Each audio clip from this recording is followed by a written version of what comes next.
aquí tenim un tub en forma de U, destapat pels dos extrems. A dintre hi ha un líquid amb un color colorit i fixeu-vos que té la mateixa alçada, la mateixa altura. Ara anem a tapar un d'aquests dos forats.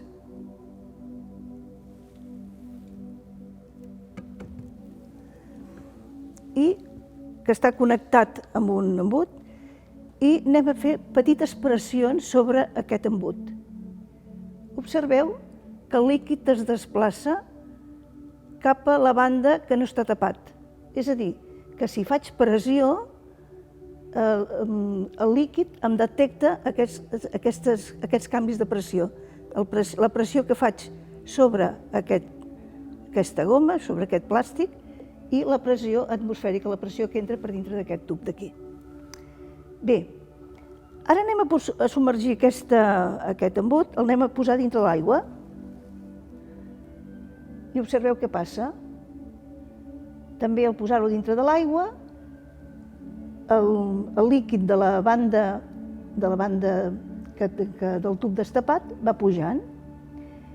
És a dir, que aquest aparell és un detector de diferències de pressió. És a dir, quan la pressió és diferent d'una banda i l'altra, el líquid ho detecta. I fixeu-vos que si submergeixo més, si vaig entrant més, a mida que em vaig submergint, que vaig entrant-lo més, que el vaig posant més avall, fixeu-vos que tinc molta més pressió, l'aigua pesa més.